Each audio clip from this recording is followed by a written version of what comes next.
نحمدہ و نصلی علی رسولہ الکریم۔ ہماری اس گفتگو کا موضوع ہے اسماعیل علیہ السلام کی دوسری بیوی کا ذکر۔ اسماعیل علیہ السلام یہ ابراہیم علیہ السلام کے لاڈلے محبوب بیٹے ہیں۔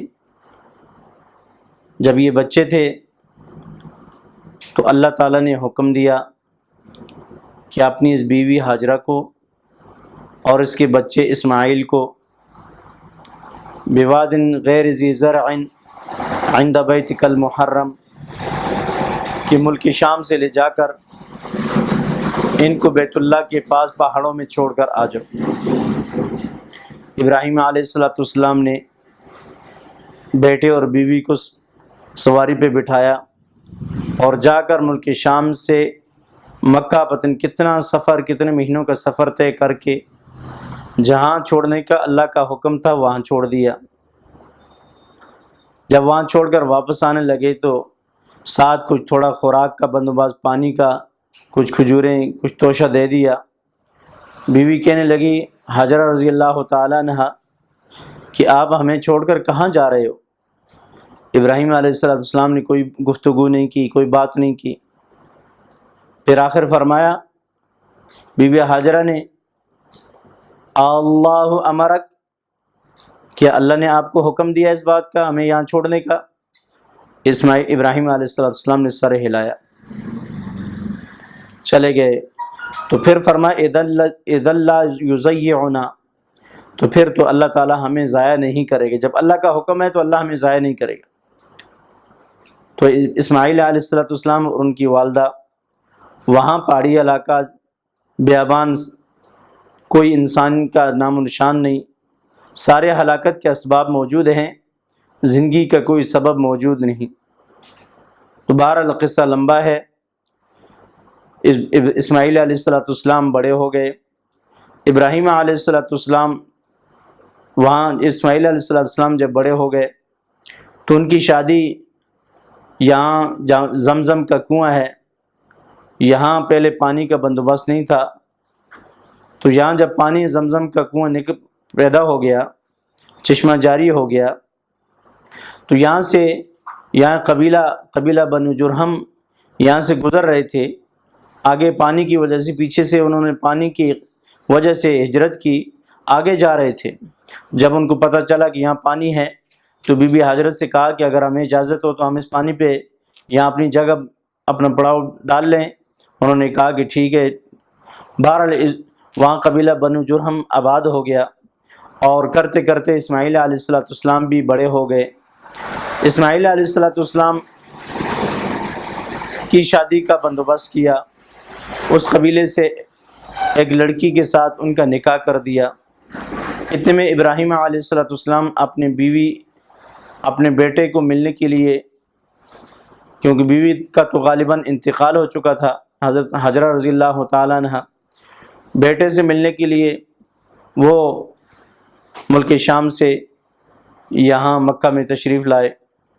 جب آئے تو بچے کے گھر، اسماعیل علیہ السلام کے گھر گئے تو اندر سے ایک لڑکی نکلی۔ اس نے پوچھا کہ بھائی آپ کے شوہر کہاں ہیں؟ اس نے کہا کہ وہ تو جنگل کی طرف لکڑیاں لانے کے لیے گئے ہوئے ہیں۔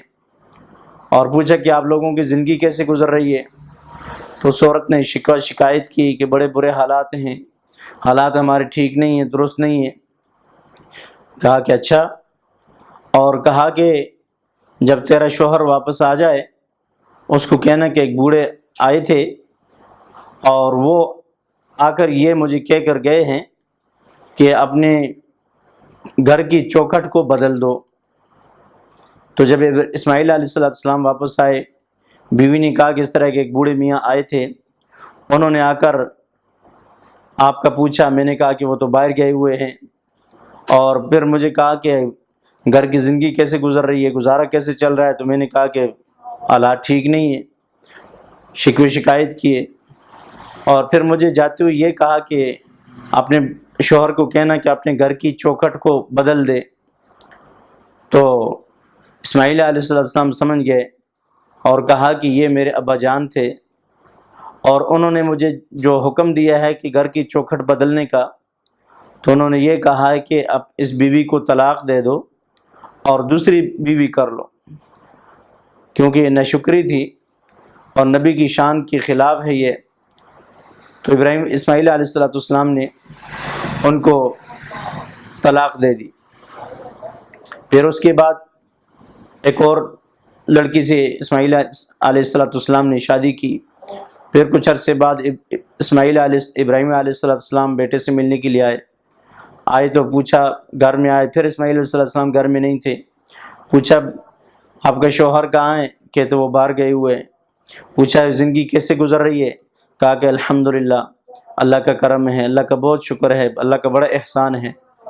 کہتے اچھا، اور کہا کہ جب شوہر آپ کے واپس آ جائیں تو ان کو کہنا کہ اس طرح ایک بوڑھے میاں آئے تھے، آپ کو سلام کہا ہے، اور یہ کہہ کر گئے کہ اپنے گھر کی چوکھٹ کو سنبھال کر رکھنا۔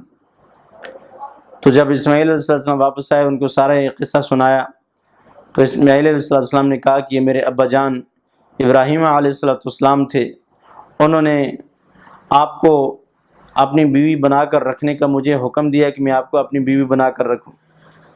پہلی بیوی ناشکری تھی اور دوسری بیوی شکر گزار تھی، اس لیے ہر حال میں انسان کو اللہ کی نعمتوں کا شکر ادا کرنا چاہیے۔ الحمدللہ علی کل حال، یا اللہ تیرا ہر حال میں شکر ہے۔ کسی حال میں بھی انسان اللہ کی ناشکری نہ کرے۔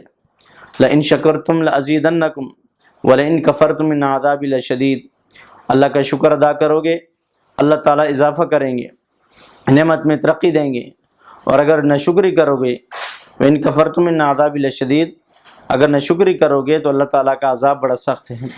اس لیے ہر نعمت پہ ہم اللہ کا شکر ادا کریں۔ خوشی ہے پھر بھی، غم ہے پھر بھی، یہ غم جو ہے یہ بھی ہمارے فائدے کے لیے ہے، اس کی وجہ سے ہمارے گناہ معاف ہوتے ہیں، اور اس کی وجہ سے ہمارے مصیبتیں پریشانیاں جو ٹلتی ہیں۔